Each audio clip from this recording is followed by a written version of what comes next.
韓国人が最も行きたい海外第1位はどこだと思いますか？なんと日本です。その割合 17%。つまり韓国人の約6人の1人が次に行くなら日本と答えたんです。そんなにと思いませんか？実は韓国人が日本に惹かれる理由には観光だけじゃない深い背景があるんです。しかも最近はですね、ある地方都市が韓国人の間で新しい聖地としてなりつつあります。今日はその秘密を1つ目、韓国人の日本旅行実態。2つ目、日本が1位になった理由。3つ目、東京より他の地方が選ばれる理由。この3つの流れで説明していきたいと思います。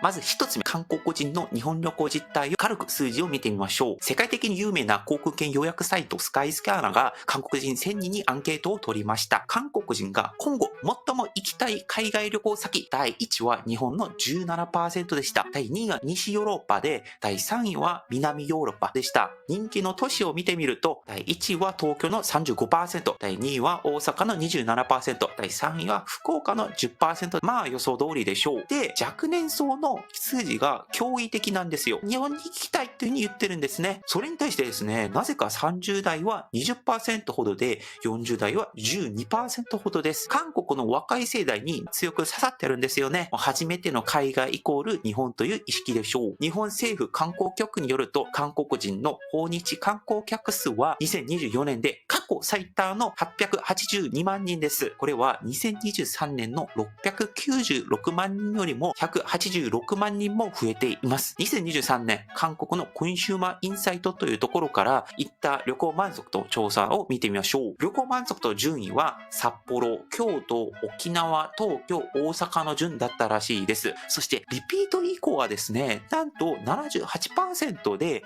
一番の数字として日本もう一回行きたいという風になってるんですね。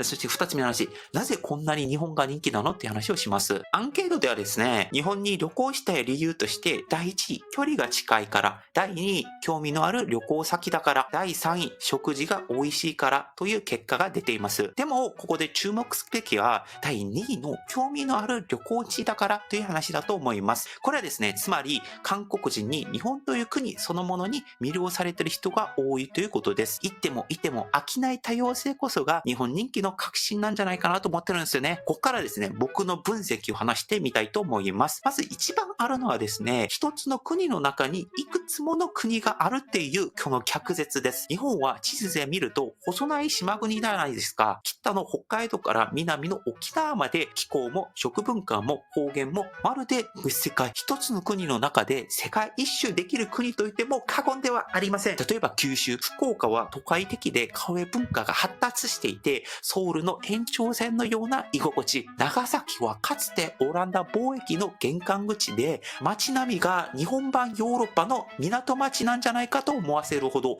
鹿児島に行けば桜島の噴煙が上がるダイナミックな自然と温泉の街。わずか数百キロの中で、いわばアジア、ヨーロッパ、大自然の三重奏が楽しめるんですね。関西に行くとさらに表情が変わります。大阪は人のエネルギーが街を動かす笑いと食の都市。神戸は異国の港町として上品さが漂い、京都に一歩足を踏み入れれば千年の時を閉じ込めたような静けさ。九州が生命力の国なら、関西は尋常と歴史の国。このコントラストがたまらないんですよ。で、他のところで言うと、伝統と現代が自然に共存するという国だと僕思っていまして、これ日本が持つ時間の多層性ですね。東京のビル群の中に江戸時代の神社が立ち、渋谷のスクランブル交差点を渡った先に古い銭湯とか老舗の蕎麦屋が静かに眠っている。つまり最先端の古き良きが同じ通りに共存しているというふうに僕は感じています。他のところで言うとですね、五感で感じる日本らしさもありますね。僕、食事も大きな要因だと思っていまして、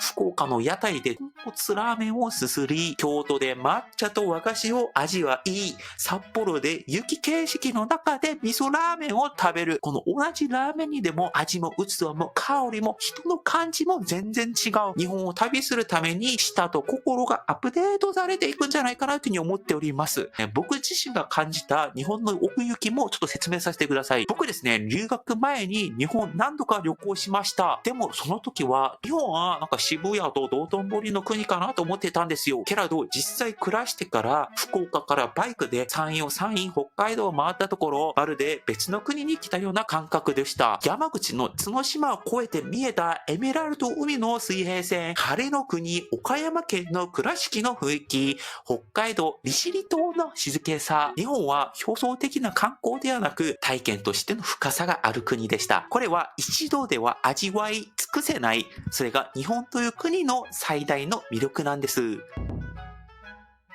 3つ目の話、東京よりなぜ地方の方が選ばれているのか。最近ですね、韓国人の日本旅行には静かな革命が起きています。これまで日本イコール東京、大阪だった構図が今確実に変わりつつあるんですよ。スカイスキャナーが韓国人1000人を対象にした調査によると、来年最も注目されている海外旅行地はですね、なんと日本の旭川と宮古島です。旭川の検索量は前年同年代に比べ476% が増えていて、宮古島も247% が増えている驚異的な伸びです。これは中国のチュンチン 245% やエジプトのカイロ 79% を上回り、日本の地方都市がトレンドに食い込んでいます。これはですね、僕は日本旅行 2.0 の時代と呼びたいですね。東京と大阪が王道ルートだとすれば、旭川、宮古島は進化ルートじゃないかと。東京のネオン、大阪のグルメ、京都のお寺、それらを一度見終えた韓国人は、次は静けさの中の日本を感じたいと思うようになった。人が少なく自然が近く言葉がゆっくり流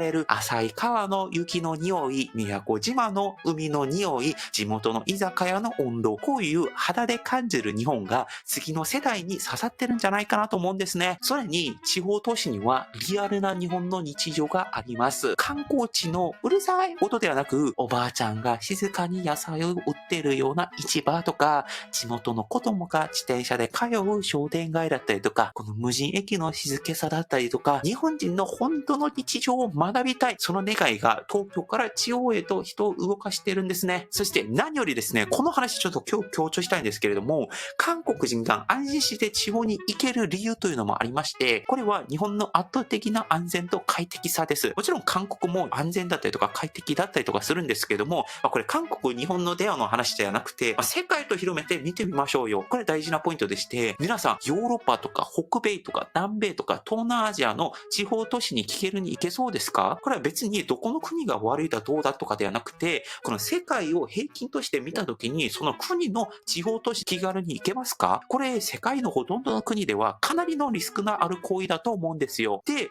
日本は地方に行っても治安が良く、道は清潔で、人は親切で、交通も時間通り来て、小さな町にさえコンビニがあり、バスが来て観光客を迎える、温かい日本の皆様の笑顔がある。だからこそ安心して行けるという魅力もあるというふうに僕は思っております。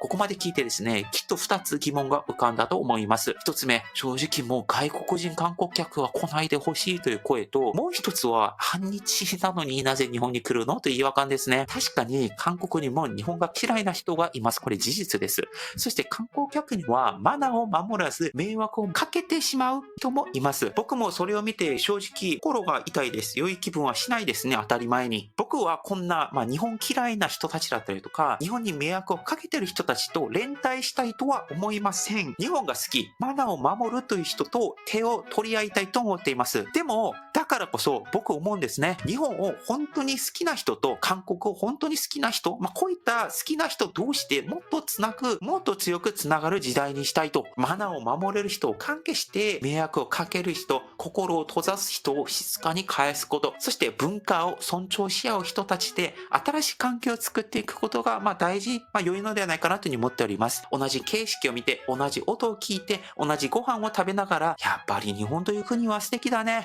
韓国国という国も異なる魅力があるんだねと言い合いたいというふうに思っております。皆さんが思う美しい日本や韓国はどういった部分ですか？コメント欄で教えてください。日本が大好きな韓国人の僕、もっとその魅力にダイビングしたいと思っております。本日の話は以上です。もしよろしければチャンネル登録もぜひお願いします。以上、パクでした。